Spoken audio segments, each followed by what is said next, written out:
Our 39th president, Jimmy Carter, began his road to the White House in 1972, when he was made chair of the Democratic Governor's Campaign Committee.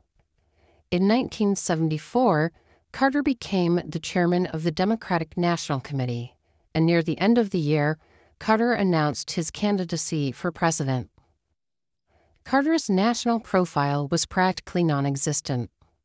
He joined other Democratic candidates, all of whom had better chances. Carter's anonymity played to his favor.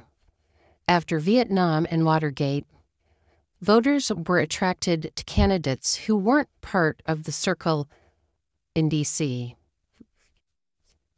Carter won the first battles in Iowa and New Hampshire primaries. Using the new Democratic rules, he understood that he could garner some delegates in late primaries that he lost, so he campaigned everywhere. As the other candidates dropped out, Carter became the front-runner, even though he didn't win a majority of the delegates in the primaries. At the National Convention that summer, Carter won the nomination on the first ballot. For his vice president, Carter chose Senator Walter Mondale from Minnesota in order to provide a geographic balance. His liberal stance on labor issues soothed the fears of labor unions that worried about Carter coming from a traditionally anti-labor South. Ford's campaign hinged on the legacy of Nixon and Watergate. Carter depicted Ford as an extension of Nixon. Ford painted Carter as an inexperienced liberal who would create new government programs paid for by tax increases. The election was close. Ford tried to win 5 of elector-rich states, but only carried 4.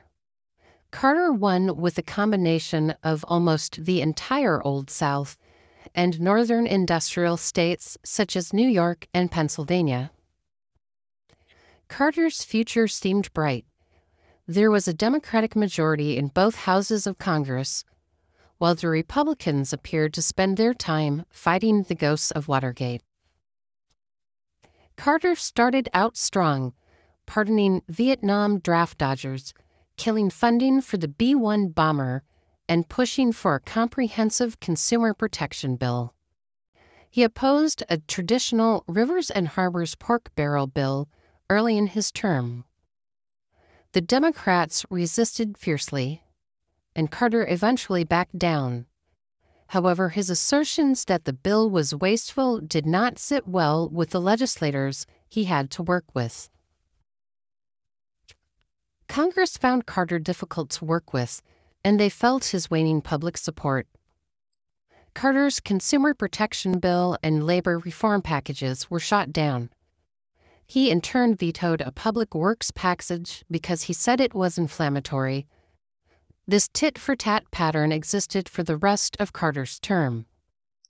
He did have some successes, deregulating the airlines, trucking, and railroad industries, which lowered transportation costs, and he counseled Congress to create a superfund for the clean toxic waste site. Carter's main success came in the form of his energy policy, though at the time he would receive little credit.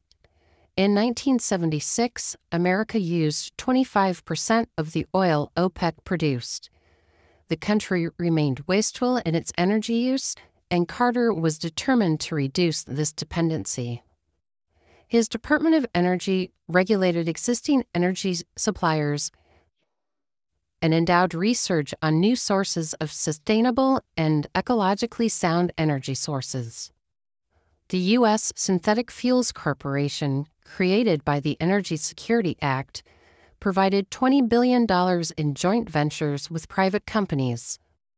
This resulted in the deregulation of oil and natural gas prices, and in turn, that led to a great surplus of energy, which caused prices to lower. Carter's other domestic successes centered on energy, specifically nuclear energy. He was able to dissolve the Joint Committee on Atomic Energy, which made it easier to block breeder reactors and switch to light water reactors. He also stopped funding for the Clinch River breeder reactor because its technology would possibly increase the chances for nuclear proliferation if used worldwide. Congress went a step further and shut down the reactor. Probably the biggest factor that limited Carter to one term was his poor media image. Not many understood his energy program.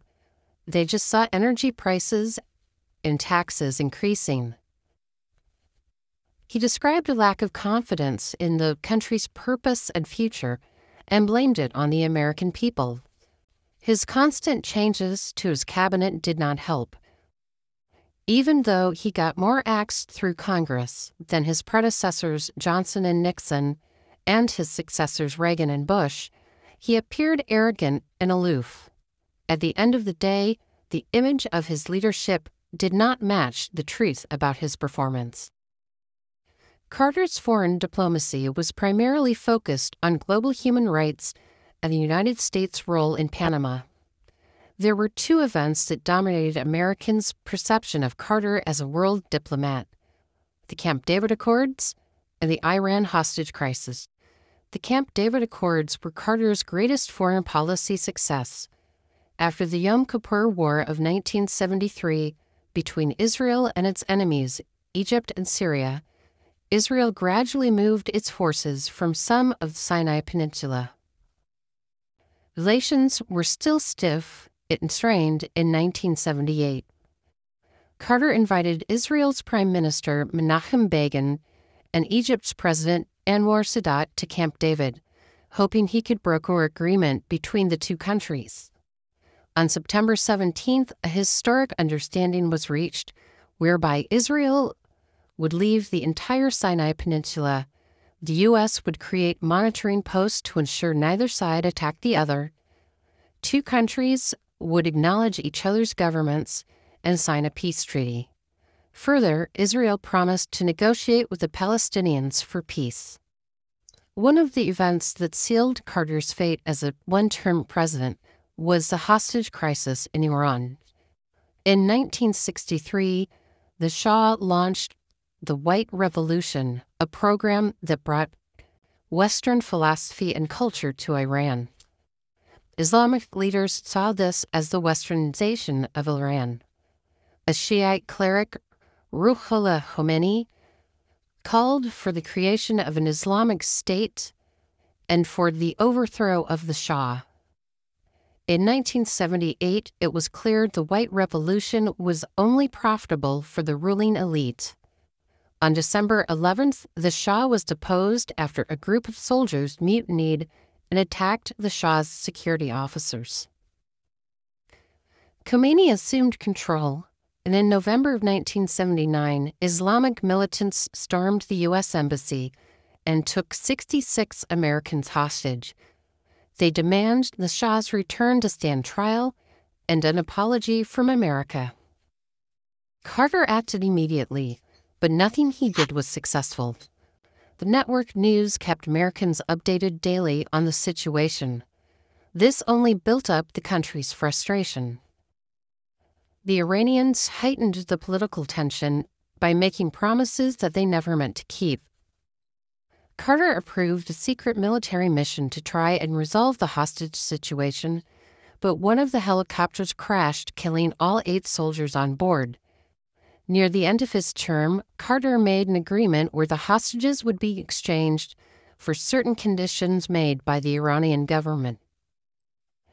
Iran did not sign the accord until minutes after Ronald Reagan took the oath of office on January 20, 1981. Since leaving office, Carter has worked with Habitat for Humanity and other charities, and he has continued his human rights work, winning the Nobel Peace Prize in 2002. President Carter is now in hospice. In my opinion, he did not get a fair chance in D.C.